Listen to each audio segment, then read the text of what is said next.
and I've known you a long time, and we're obviously old. Let's face it. Old what? We're old. We're Friends or just old? Both. Period. Yeah, old period.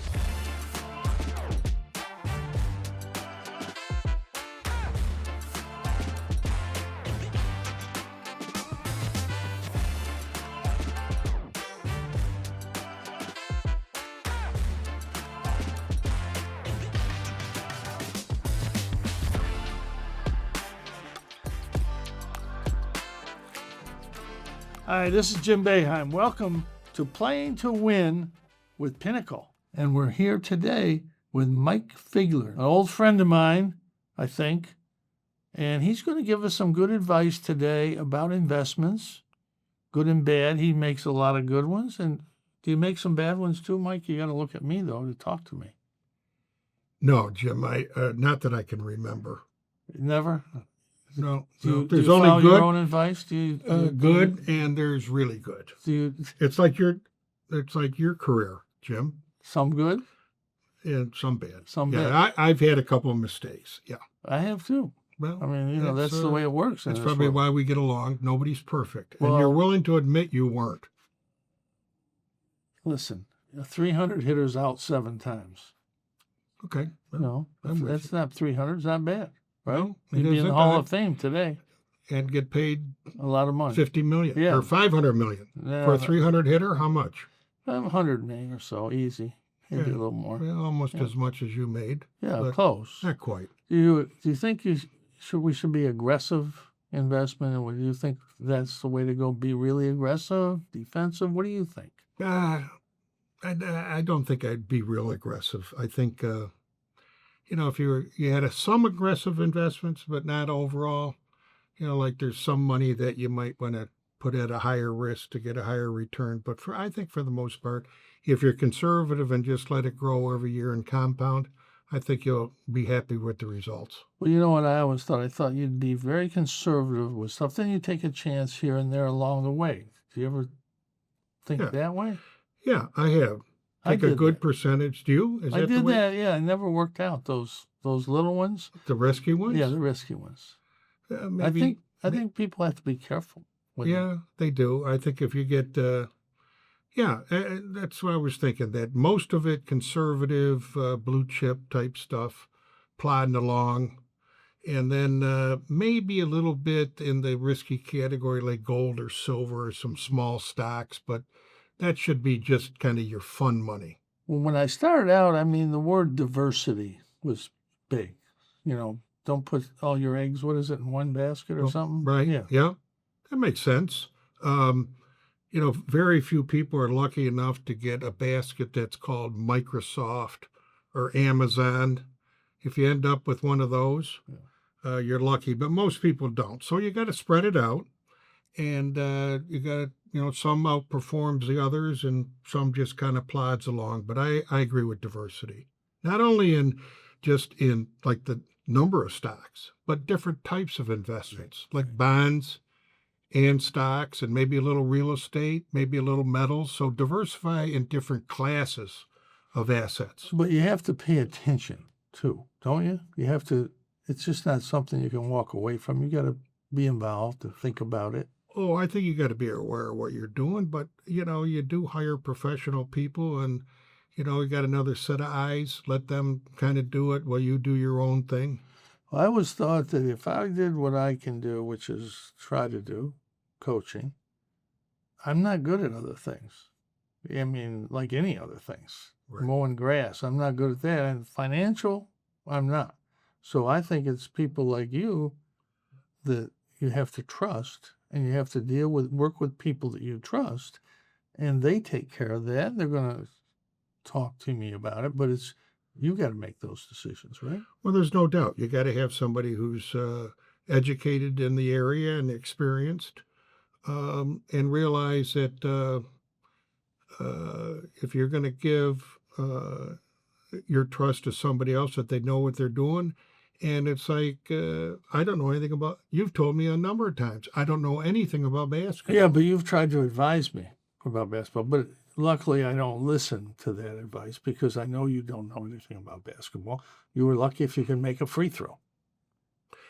Well, Jim, What is your you college and I coach? have had a discussion about this, and I happen to think that I know a lot more than you think I do. Well, I think you know nothing. So, what did your college coach tell you when he put you in the end of it was at the end of the game? It didn't matter. I know that, but what did Yeah. he? We can't translate it exactly, but it was something like don't play yeah lousy. yeah something like But that. it was a word that we can't use no. Right. Yeah, it was like really And and quite frankly, I took his advice because while there were only 14 seconds left to go in the game when I got put in, yeah.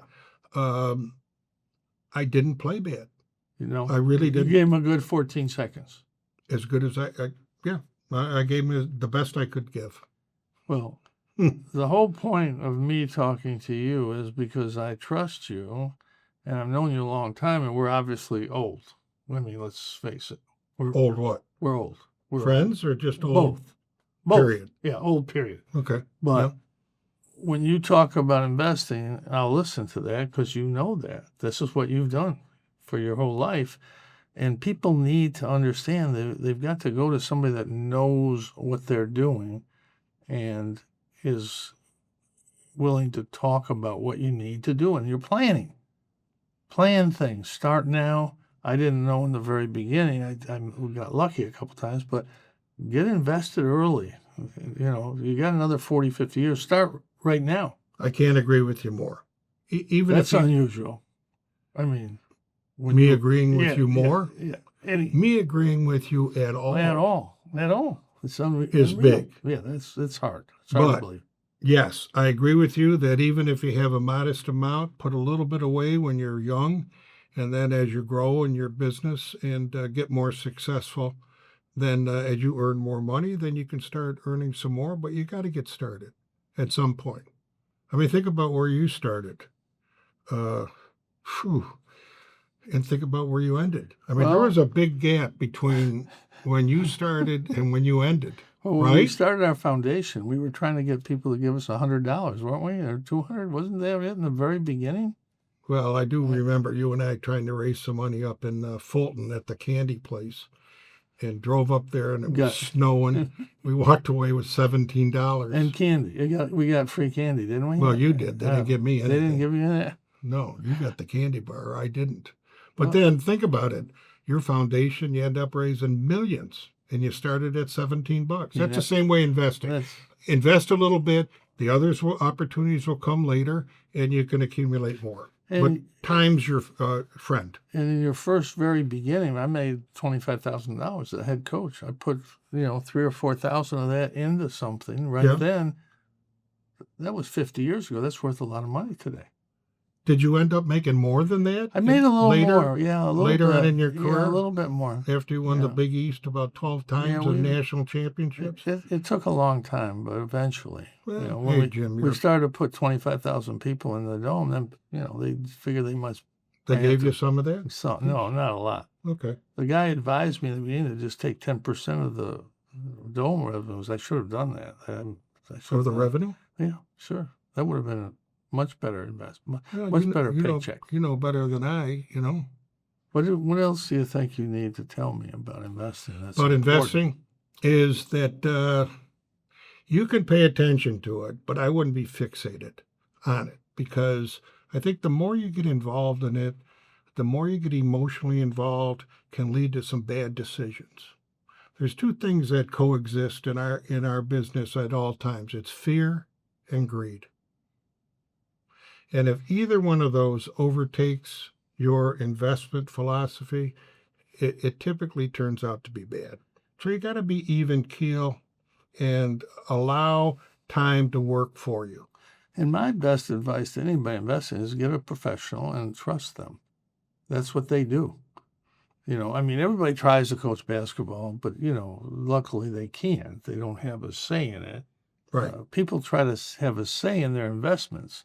And every time I remember getting a tip about something from some outside source and invested in it, it never worked. Well, you know what the saying for that is? Never worked. Hot tips lead to burnt wallets. Is that what you're talking about? 100%. Yeah. And the money I trusted to you and people like you in the investment world turned out just fine.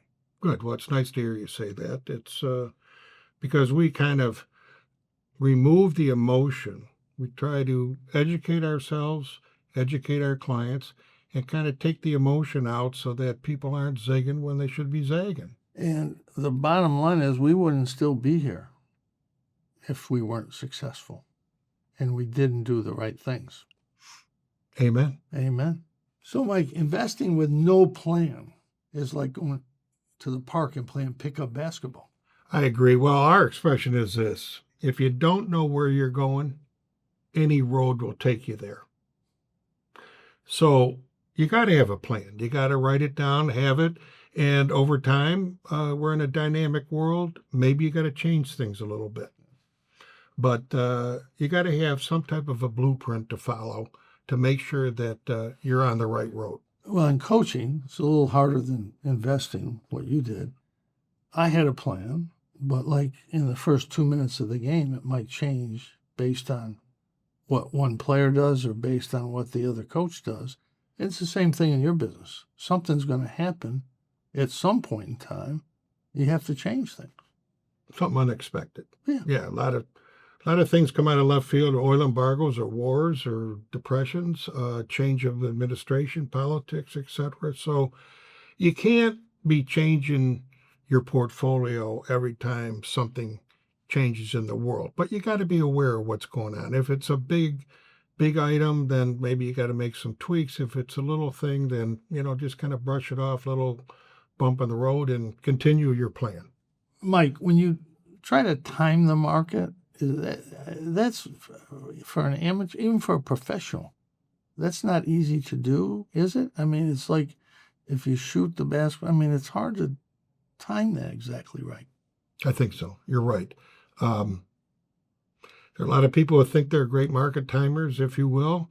But I don't know. I've been around for a long time, and I've yet to find anybody who can do it on a consistent basis.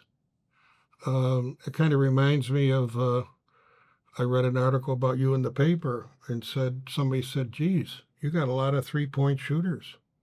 And you said, yes, I do. I'm just looking for one who can make it. There aren't many. No, I know. So timing the market is maybe you get lucky once in a while, a couple times, because things happen to work out. Not that you predicted, but just happen to work out in your favor. But to rely on that to grow your money, I think is high risk. Me too. I agree with you again. I get scared when I'm agreeing with you all the time. That's not I don't know if that's a good thing. You think you're afraid when you agree with me. How do you think I feel? Hey, Mike, thanks. I mean, we got through it. We didn't have an argument. That's pretty good. So for us, that you. is no blood, no blood, nothing. We did it. This is Jim Boeheim for Playing to Win.